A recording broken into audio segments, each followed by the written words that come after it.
454페이지 보시게 되면 지하층 찾으셨죠?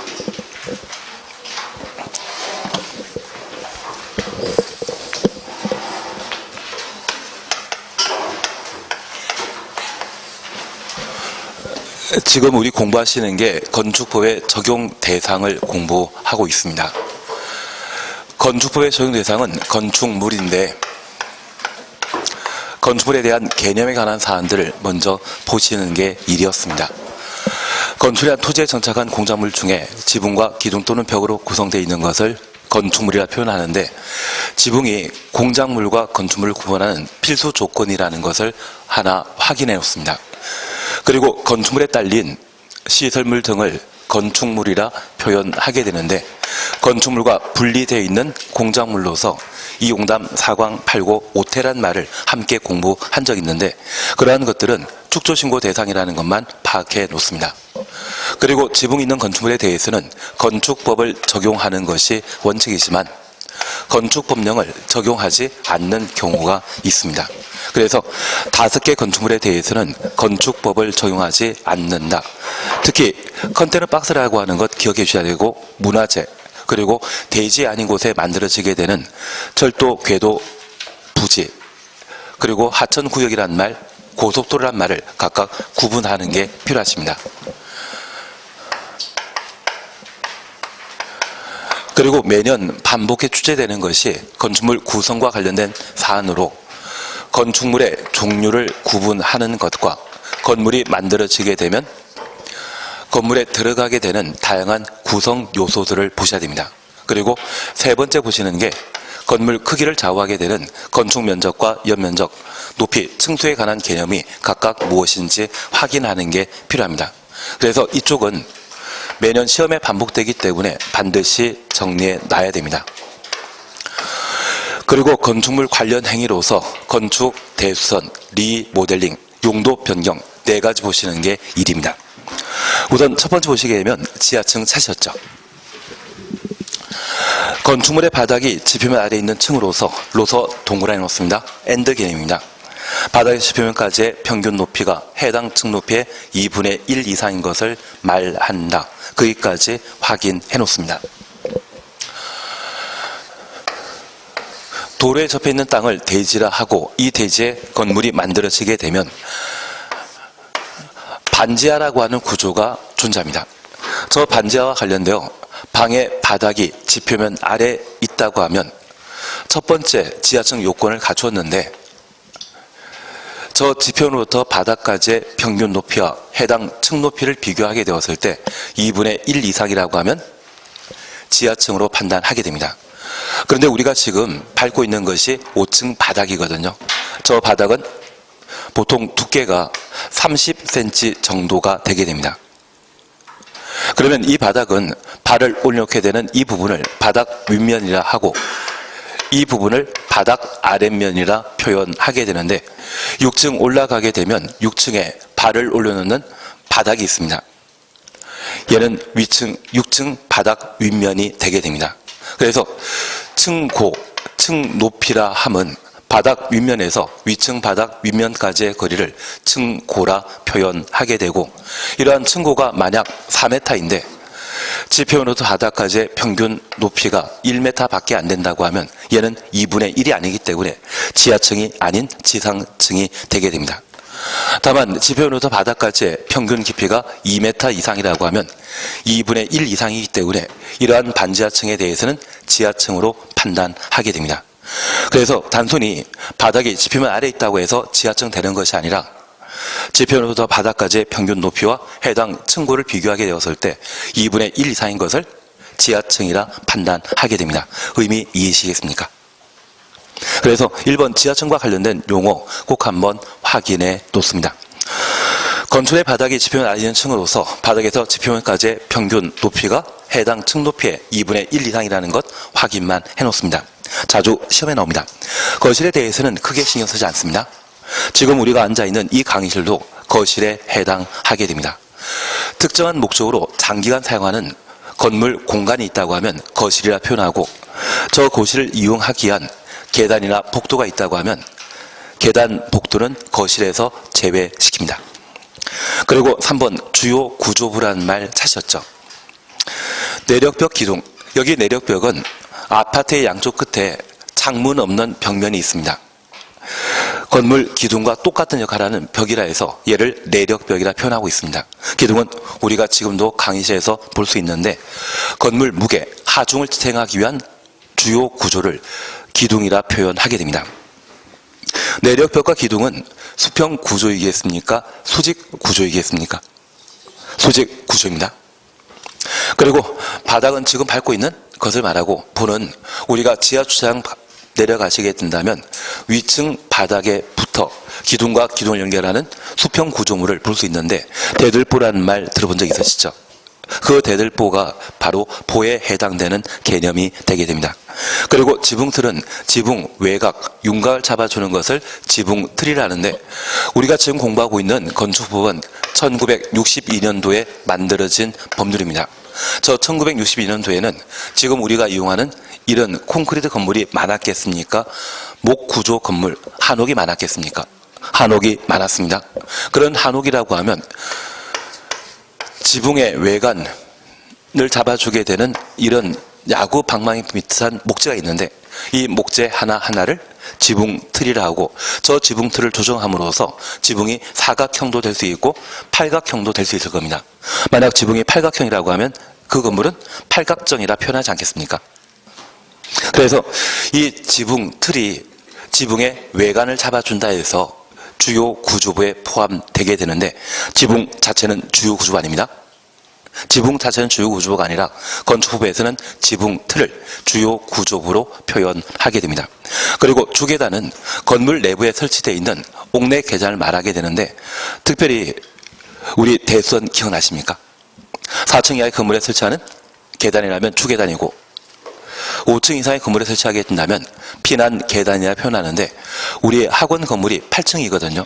비상 계단 이용하실 때 갑종 방화문인 철문 한번 열지 않았습니까? 그런 계단 형태를 피난 계단이라 하고 철문을 2번 열어야만 비상 계단을 사용할 수 있다고 하면 그것을 특별 피난 계단이라 표현하게 됩니다. 그러면 이런 주계단은 화재 발생 시에 건물 상층에서 지상층으로 빠져나가기 위한 주요 구조부에 포함되게 됩니다. 그런데 최하층 바닥이라는 말 찾으셨죠? 최하층 바닥은 바닥 바로 밑이 땅입니다. 바닥이 무너질 염려 없기 때문에 주요 구조부에 포함시키질 않고 그리고 옥외 계단이라는 말도 우리가 볼 수 있습니다. 이러한 것들은 주요 구조부 이단이다. 아니다. 그렇게 파악해 놓습니다. 그리고 우리 건축법이 작년에 일부 개정되었는데 아마 교재 편집 과정에서 좀 빠진 것 같습니다.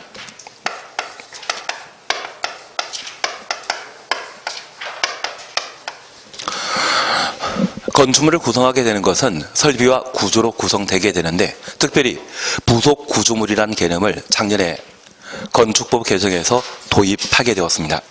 이 부속 구조물의 가장 대표적인 것이 환기 시설물입니다.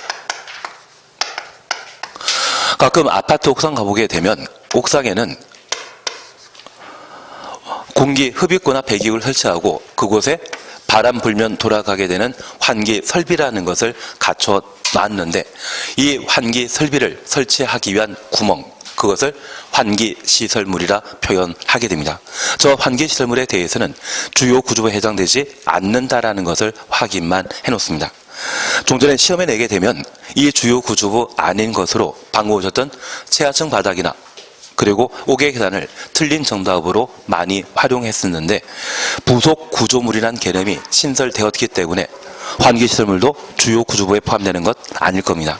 그것만 명확하게 확인해 놓습니다. 4번 리모델링에 대해서는 지난 시간 함께 보셨죠? 대수선하거나 건축물 일부를 증축, 개축하는 행위를 리모델링이라 한다. 454페이지 보시면 됩니다. 454페이지 보시면 됩니다. 건축 관계자에 대해서는 크게 신경 쓰지 않습니다. 그리고 옆에 페이지의 설계도서에 대해서도 그냥 지나가십니다. 7, 8 그냥 넘어가십니다. 한 장 넘기시면 12번 발코니라는 것을 우리가 볼 수 있을 겁니다. 건축의 내부와 외부를 연결하는 완충 공간으로 전망 휴식 목적으로 건축물 외벽에 접하여 부가적 설치하는 공간을 발코니라 표현하게 됩니다. 우리 건축부에서는 도로에 접한 땅을 대지라 하고 도로 없는 땅을 맹지라 표현하게 됩니다. 그래서 맹지와 대지의 가치는 10배에서 20배 정도 가격 차이가 발생하게 되는데, 과거 맹지였다가 도로 뚫게 된다고 하면 많은 재산 가치의 상승이 이루어지게 됩니다. 그런데 우리가 함께 공부하시면서 국토의 계획 및 이용에 관한 법률에서는 행위 제한과 관련된 내용으로 건폐율 제도가 있었습니다. 저 건폐율과 관련되어 100%는 없죠. 그래서 이 건폐율의 최대 한도가 중심 상업적이라고 하면 90%가 되게 됩니다. 그러면 이 대지 면적이 만약 1000제곱미터라고 하면 이곳에 최대 건축할 수 있는 건축 면적, 건폐율 91대는 900제곱미터까지 만들 수 있는데, 결국 일부 공간은 그냥 빈 땅으로 비워두게 됩니다. 이런 땅을 전망, 휴식 등의 목적으로 사용하게 되면 얘를 테라스라 표현하게 됩니다. 지구를 테레라 표현하거든요. 그리고 이런 건물 건축하게 되었을 때 용적률의 제한을 받아 건물 건축하다 보면 아래층의 건축 면적과 위층 건축 면적이 서로 달라지는 경우가 있습니다. 이러한 곳을 전망 휴식의 공간, 또는 가끔 돈이 있으신 분은 골프 연습장을 만드는 경우가 있는데, 이러한 공간을 베란다라 표현하게 됩니다. 그리고 아파트 같은 경우는 아파트 외벽에 돌출된 군부를 설치하고 이러한 곳을 유리창 샤시해서 주택 내부 공간으로 사용하게 되면 그것을 발코니라 표현하게 됩니다. 그러면 발코니, 베란다, 테라스 중에 사람이 일부러 만든 것이 있다고 하면 발코니죠. 그래서 건축물 내벽에 부가재를 설치한 공간을 발코니라 표현하게 됩니다. 그리고 단서를 잠깐 살펴놓습니다. 이 경우 주택 동그라미 놓습니다. 주택에 설치한 발코니로서 국토교통부 장관이 정하는 기준, 국토교통부 장관부터 기준까지 가로해 놓습니다. 부동산 공법에서는 각종 기준 보게 되면 앞에는 항상 장관 나와야 됩니다. 저 기준을 시도지사나 시군구청장이 결정한다, 이런 말 나오게 되면 바로 틀린 지문으로 파악해 놓습니다. 공법상 기준은 누가 정한다? 국장, 국토교통부 장관이 결정하도록 되어 있습니다.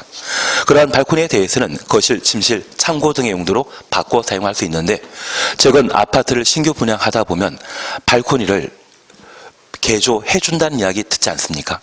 그게 가능한 것은 건축법상 주택에 설치한 발코니를 거실, 침실, 창고로 변경할 수 있도록 인정하기 때문에 가능합니다. 우리 학원에도 발코니가 존재하는데 이 학원의 발코니는 창고로 바꿀 수 없습니다. 발코니를 거실 등으로 바꿔 사용할 수 있는 용도는 주택만. 그래서 광해 단독택에 해당되는 것과 공동택에 설치한 발코니에 대해서만 거실, 침실로 변경 사용할 수 있다, 그렇게 파악해 주셔야 됩니다.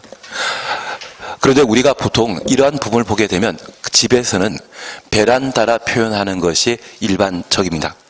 만약 집에 오늘 얘를 발코니라 표현했다는 것을 알고 집에서 이런 용어를 사용하시면 집안 식구들이 많이 걱정합니다. 오랜만에 공부하러 나갔더니만 사람 달라졌다는 이야기를 하시거든요. 그래서 우리는 조심스럽게 그냥 베란다라는 게 마음 편한 것 같습니다. 예전에 학교 다닐 때 국어 시간에 홍길동전 공부하셨을 때 아버지를 아버지로 부르지 못했던 그 심정을 그 당시에 감정이입으로 느끼지 못했다고 하면 오늘부터 느낄 수 있으실 겁니다. 집에 가면 그냥 베란다입니다. 다만 법에서는 정확하게는 뭐라 표현한다? 발코니라 표현한다는 것 확인하시고, 주택에 설치한 발코니에 대해서만 거실, 침실, 창고로 변경 사용할 수 있다는 것 확인해 놓습니다. 14번 고층 건축물입니다. 14번 초고층 건축물, 15번 준초고층 건축물 서로 묶어 놓으셔야 됩니다. 페이지가 다르지만 묶어 놓은 걸로 해주십니다. 여기 13번 고층 건축물과 관련되어서는 층수가 3층 이상이거나 높이가 120m 이상, 층수 또는 높이 둘 중에 하나를 갖추게 되면 고층 건축물로 판단하게 됩니다. 그리고 초고층 건축물은 고층 건축물 중에 층수가 50층 이상이거나 높이가 200m 이상의 건축물, 보통 층고는 4m입니다. 아파트의 층고는 3m이지만 비주거용 건축물의 층고는 4m입니다.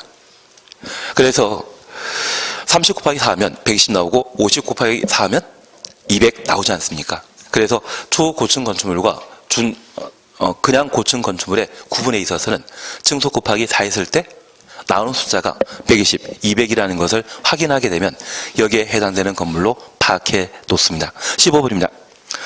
준초 고층 건축물이란 고층 건축물 중에 초고층 건축물이 아닌 것을 말한다. 아닌 것 추천했습니다.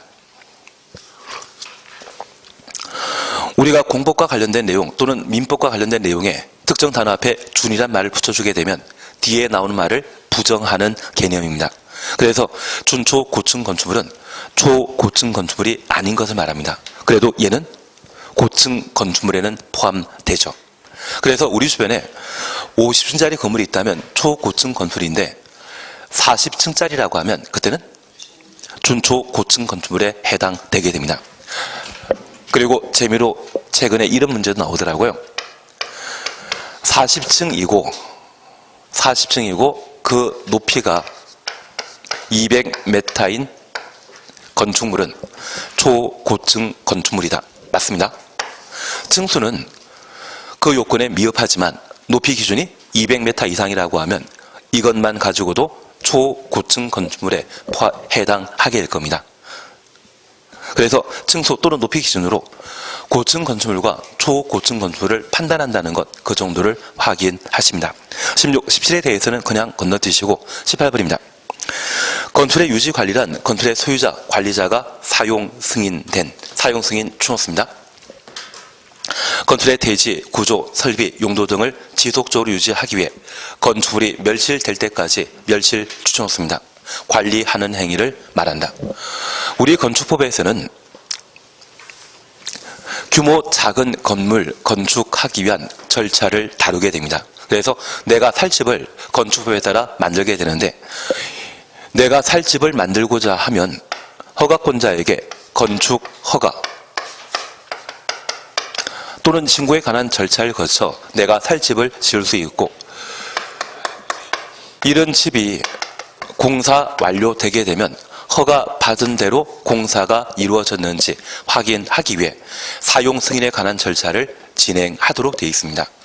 우리가 도시군 계획설 사업과 관련되어서는 준공금사란 말을 공부하셨지만 그리고 공사완료 공고라는 말을 하셨지만 여기 건축부에서는 사용 승인 절차를 거쳐 완공된 건물을 사용할 수 있습니다.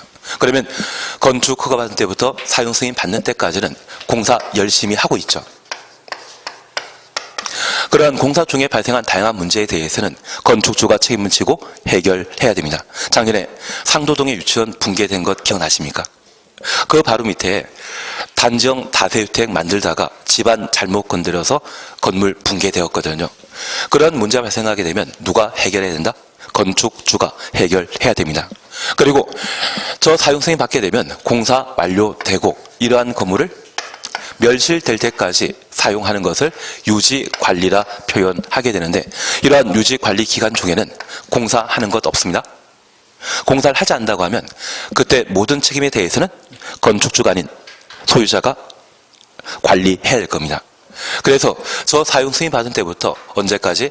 멸실될 때까지 그 기간을 유지관리를 하고 저 유지관리 기간 중에 책임지는 자는 소유자 관리자라는 것을 하나 확인해 놓습니다. 그리고 우리가 잠깐 파악하실 것이 있습니다. 우리 지난 시간에 용도 변경에 관한 내용을 함께 공부하셨는데 용도 변경은 공사 도중에 이루어지겠습니까? 사용 중에 이루어지겠습니까?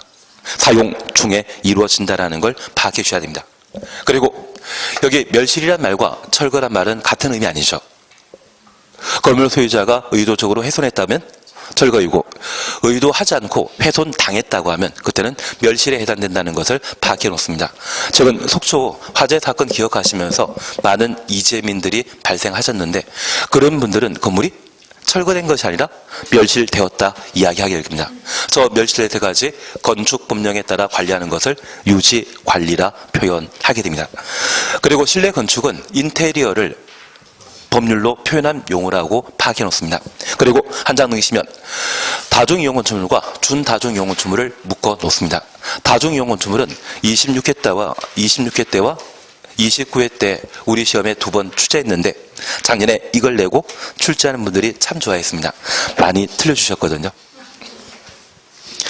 그래서 아마 다시 한번 시험에 내게 된다고 하면 21번에 준다중이용 건축물을 따로 출제하는 경우도 아마 발생하게 됩니다.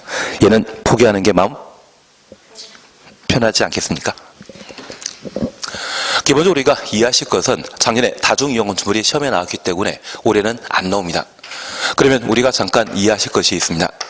여기 다중이용 건축물은 불특정 다수의 많은 사람들이 사용하는 건축물을 다중이용 건축물이 하는데, 우리 법률 용어에는 대중이란 말을 사용하지 않습니다.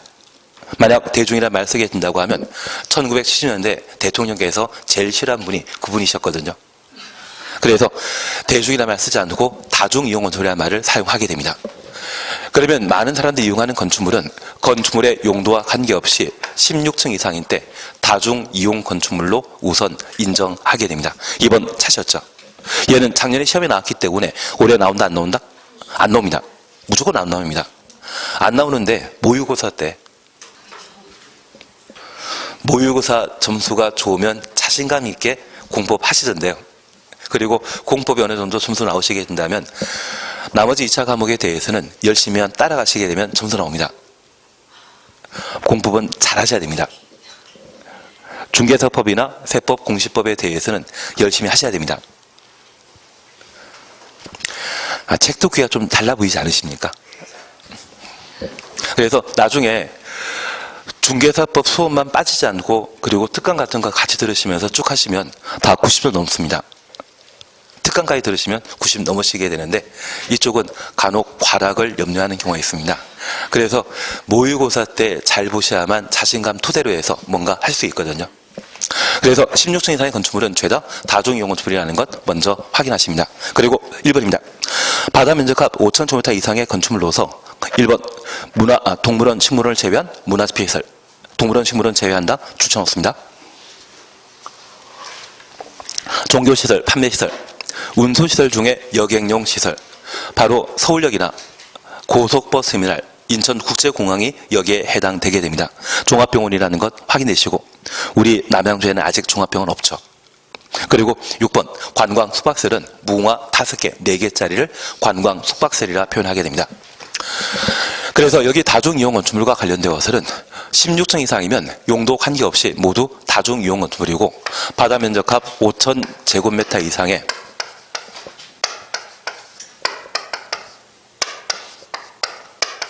종종, 운, 판문숙이라고 구분하시면서 다중이용 건축물의 종류를 파악해 주셔야 됩니다. 그래서 우리 탤런트 안문숙이라는 분 들어본 적 있으시죠? 그분과 이름은 같은데 성은 다른 판문숙이라는 분이 계시고 자주 우신다고 합니다.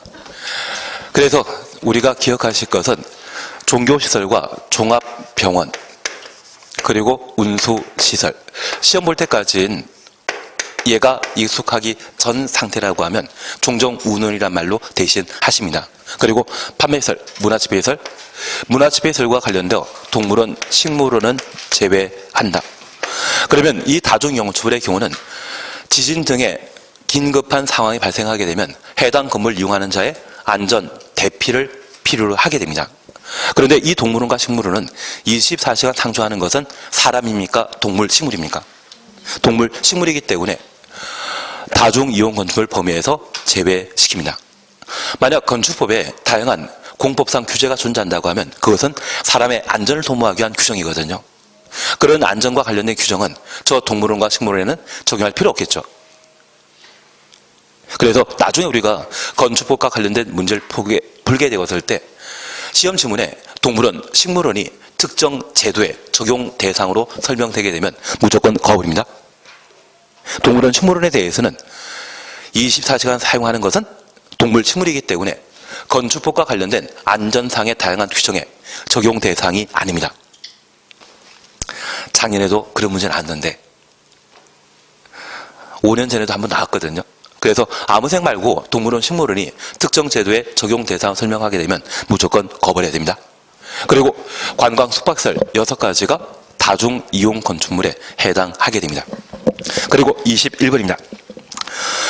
준다중이용 건축물은 다중이용 건축물 2단이다. 아닙니다. 그래서 다중이용 건축물 왜 추천했습니다. 건축물로서 바다 면적합 1000제곱미터 이상의 건축물을 준다중이용 건축물이라 표현합니다. 1번부터 5번까지 묶어놓으시면 앞서 다중이용건축물의 용도인 문화집회시설, 종교시설, 판매시설, 운수시설, 종합병원 5개 나오고요. 그리고 9번 보시게 되면 관광 숙박시설 찾으셨죠. 그러면 추가되는 6가지로서 교육, 연구 시설, 노유자 시설. 여기 노유자 시설은 유치원, 경로당을 노유자 시설이라 표현합니다. 그리고 운동 시설이라고 하면 우리 농구장이나 배구장 가보신 적 있으시죠? 그러한 것이 여기에 해당하게 됩니다. 유락설, 버닝썬이라는 곳 기억나실 겁니다. 관광 휴게시설이라고 하면 야외 자동차, 극장을 말합니다. 그리고 장례시설 기억나실 텐데, 우리가 잠깐 이해하실 것은 준다중이용 건축물은 다중이용 건축물이 못 된다라는 것 확인하시고, 특별히 바다 면적합 1000제곱미터 이상, 5000 미만의 종종우는 판문속 6가지는 준다중이용 건축물에 해당하게 됩니다. 만약 종종우는 판문속 6가지가 그 규모가 5000 이상인 때는 다중이용 건축물에 해당된다는 것 확인해 놓습니다. 그리고 나머지 6가지로서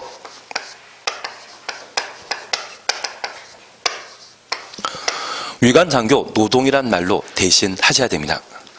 예전에 태양의 후예라고 하는 드라마에 송송 커플이 결혼하신 적이 있습니다. 그때 남자 주인공의 계급이 대위였는데 그 대위를 위관장교라 표현합니다. 만약 소령이나 중령이라고 하면 그때는 영관장교라 표현하고, 많은 사람들에게 감동 심어줬던 것은 노가다를 많이 했던 것 같은데요. 그래서 위락시설, 관광휴게시설, 장례시설, 교육연구시설. 여기 교육연구시설은 도서관이나 학교를 말합니다. 그리고 노유자시설, 그리고 노동의 동원, 운동시설로 각각 구분하십니다. 그래서 위관장교 노동 6가지의 경우는 그 바다 면적합이 1000 이상, 만약 10,000제곱미터 된다고 하면, 위락설이 10,000제곱미터라고 하면 그래도 얘는 뭐다? 준다중이용건축물에 해당된다는 것 확인하십니다. 반면 종종우는 판문속이라고 하면 얘는 5000 이상일 때는 다중이용건축물이지만 5000 미만일 때는 준다중이용건축물에 해당된다, 그렇게 파악하십니다.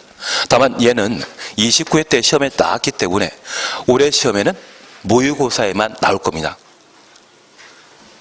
만약 좀 어렵게 낸다고 하면 준다중이용건축물과 관련된 12가지를 한번 물어보게 될 텐데, 우리가 이해하실 것은 이분이 자주 우셨던 이유는 드라마 보고 감동하셔서 울지 않았나, 그 생각 듭니다.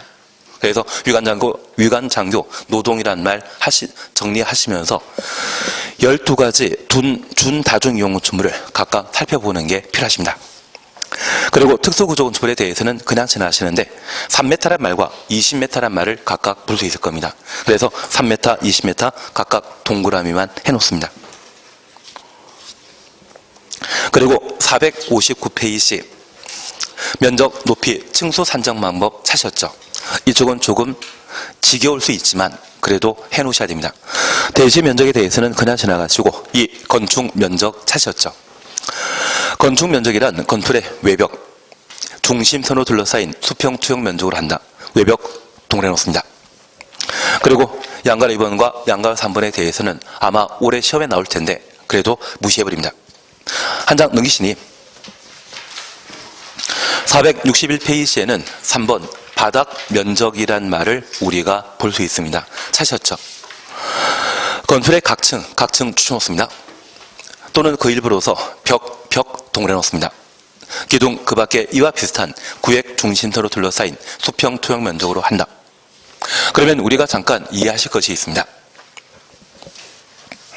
건물 건축하게 되었을 때 1층짜리 단층짜리 건물 건축하게 되면 저 지붕을 지탱하기 위한 기둥 또는 벽이 갖춰지게 됩니다.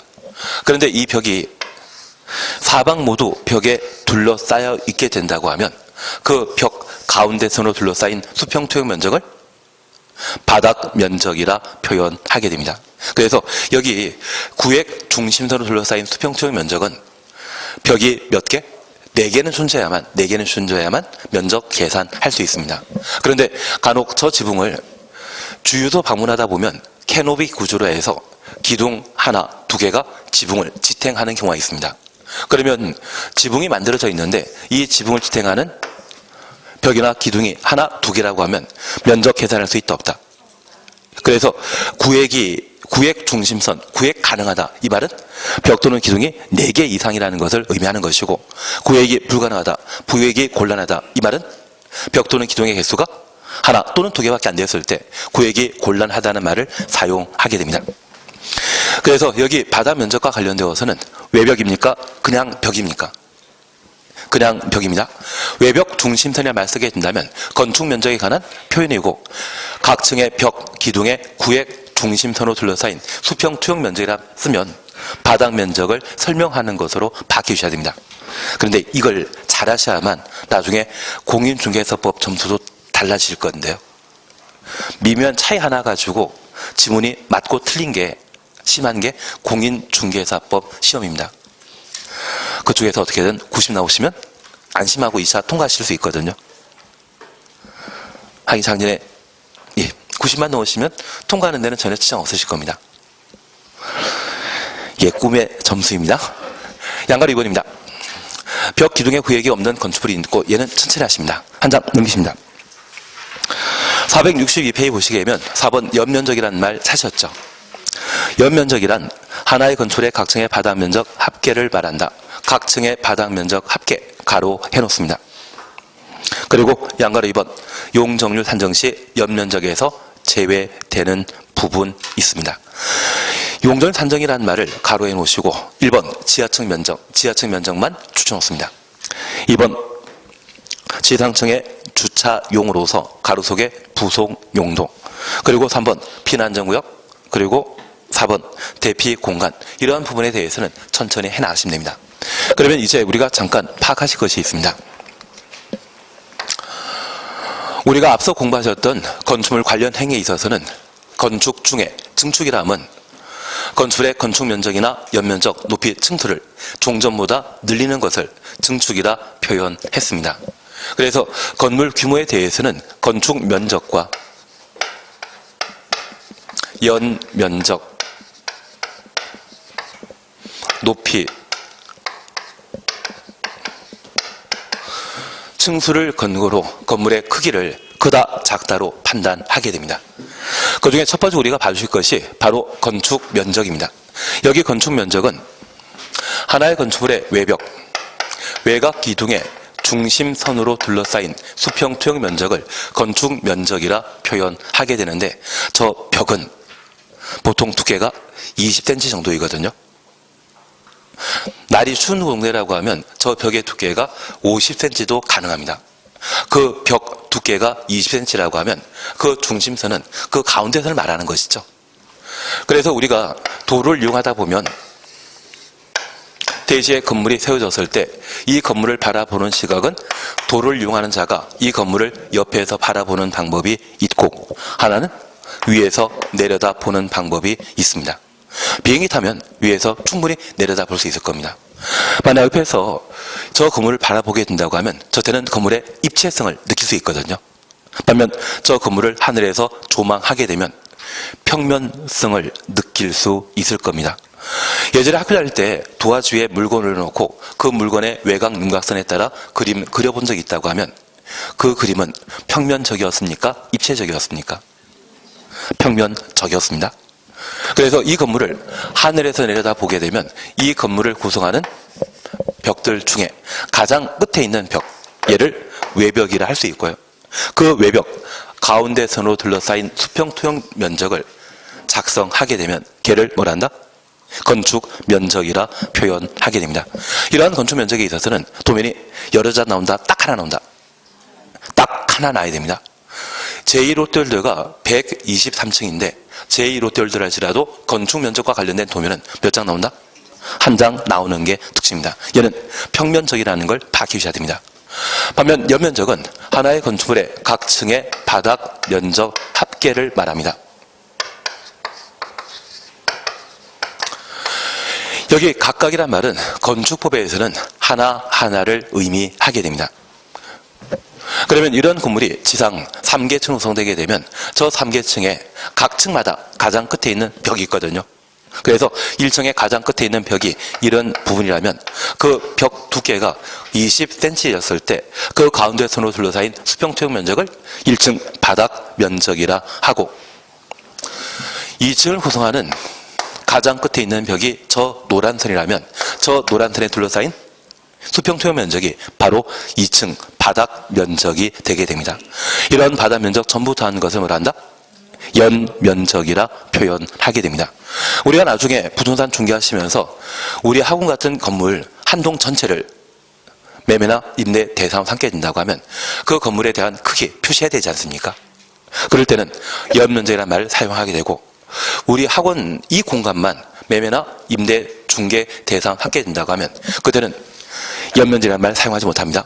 연면적은 건물 전체 크기일 때 연면적이라는 말을 사용하게 되고, 그때는 바닥면적 합계란 말을 사용하게 됩니다. 저 바닥면적 합계는 건물 일부분에 대한 크기를 표시해야 될 때 사용하는 법률 용어이고요. 건물 한 동 전체에 대한 크기에 대해서는 연면적으로, 아파트 단지에는 하나의 대지에 2동 이상 존재하지 않습니까? 2동 이상의 건물이 존재합니다. 그때는 연면적 합계란 말을 사용하게 됩니다. 그러면 이 연면적은 각 층의 바닥면적 합계를 연면적이라 하는데, 이 각층이란 말은 입체적이다, 평면적이다, 입체적인 성격을 가지게 됩니다. 만약 건물이 3개층으로 구성되게 되면 저 3개층의 바닥면적 전부를 더하는 것이 연면적이고, 그 입체성을 표현하기 위해 각층이라는 말을 따로 사용하게 되는 겁니다. 취지는 이해하시겠습니까? 그런데 이런 연면적과 관련된 개념 속에 용적률 산정 시에 연면적에서 제외시키는 부분이 있습니다. 그러면 우리가 잠깐 파악하실 것은, 건폐율과 건축면적은 서로 연결되고 용적률과 연면적은 서로 연결되는데, 하여튼 건축법에 재미는 없습니다. 이 지금 보면 나중에 혼자 보시면 아마 네이버의 백과사전에서 찾아볼 용어가 참 많이 나올걸요. 우리 영어 공부하실 때 한 페이지에 사전 보고 찾아야 될 영어 단어가 3개 이상 넘어가게 되면 내 수준을 벗어난 영어 교재입니다. 근데 아마 처음 공부하시다 보면 우리 공법도 사전 찾아보고 해야 될 게 꽤 많으실 것 같은데요. 그러다가 한두 페이지 읽고 나면 그냥 포기해버립니다. 저도 처음에 법대에 입학했을 때 법대 다닐 때는 책에 한글이 없고 다 한자로 구성되어 있었습니다. 그래서 그 한자를 익숙하지 못한 제가 옥편 들고 찾아보면 한 페이지를 보는데 한 5시간 걸렸습니다. 그게 한 6개월 정도 반복하고 나니까 그 다음에 옥편 없이 그냥 볼 수 있었고, 옥편 없이 보고 나니까 그 다음에는 법률 용어 사전이라 따로 있거든요. 그 법률 용어 사전 가지고 1년 하고 나니까 그제서야 법률 용어를 좀 익숙하게 됐던 적이 있습니다. 지금 우리는 많은 혜택을 갖고 있습니다. 대신 그래도 잘 모르죠. 예, 그래서 용어를 좀 익숙하시게 하는 게 이 건축부에서는 고득점 나올 수 있는 방법입니다. 어차피 올해도 시험 나올 거 뻔합니다. 우리 한 장짜리 다 가지고 있지 않으십니까? 건축법이나 주택법 한 장짜리 좀 받아 놓으시는데, 작년엔 그 한 장짜리 가지고 건축법은 6문제 나왔습니다. 그리고 주택법에서는 5문제, 한 장짜리만 보고는 5문제 풀 수 있는 내용은 됐었거든요. 그래서 나중에 건축법과 주택법 끝나시고 나면 그 한 장짜리 보시면서 그 한 장짜리에 나오는 용어를 내가 알고 있는지 모르는지 그걸 좀 한번 가늠하시는 것도 필요하십니다. 예, 작년에 계신 분은 별로 없으시고 하다 보니까 하던 것 계속 하더라 합니다. 여기 용적률과 관련되어 이제 5분만 하면 쉴 수 있는 시간입니다. 이게 원래 재미없습니다. 그러면 우리가 잠깐 파악하실 것이 있습니다. 저 연면적과 관련된 개념은 하나의 건물의 각층의 바닥면적 합계를 말하는데, 용적률 산정 시에 연면적에서 제외되는 부분으로 가장 대표적인 것이 지하층이 존재합니다. 그러면 우리가 잠깐 이해하실 것은, 저 용적률이란 대지 면적에 대한 지상층의 연면적 비율을 용적률이라 표현하게 되는데, 만약 건물이 지하 1층, 지상 3개층 구성되어 있고 각 층의 바다 면적이 50제곱미터라고 하면 이 건물의 연면적 얼마이다? 연면적은 각 층의 바다 면적 합계이기 때문에 지하 1층과 지상 3개층의 면적 전부 더한 200제곱미터가 돼야 됩니다. 그런데 이 건물에 또 졸리시죠? 이 건물에 이건 봐야 됩니다. 이 건물에 용적률 산정 시의 연 면적 물어보면 지하층은 포함한다? 제외시킨다? 제외시키기 때문에 이때는 150이 되게 됩니다.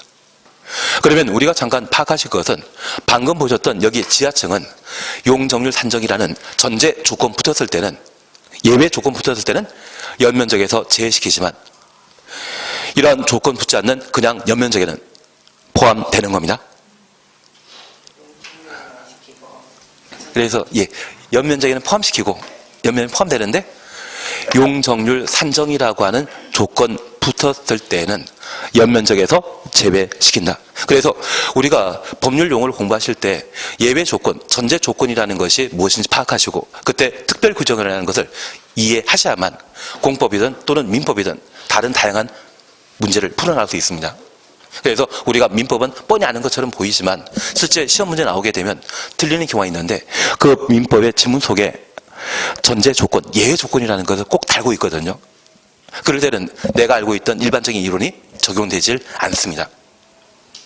그래서 내가 시험 문제 풀게 되었을 때 지문 속에 예외 조건이 있는지를 먼저 확인하시고 그에 따른 답을 구하셔야 되지 일상적으로 알고 있는 것으로 답을 구하시게 되면 법률상의 문제에 있어서는 다양하게 틀리십니다. 그리고 아차 실수했다는 이야기를 생각할 수 있을 겁니다.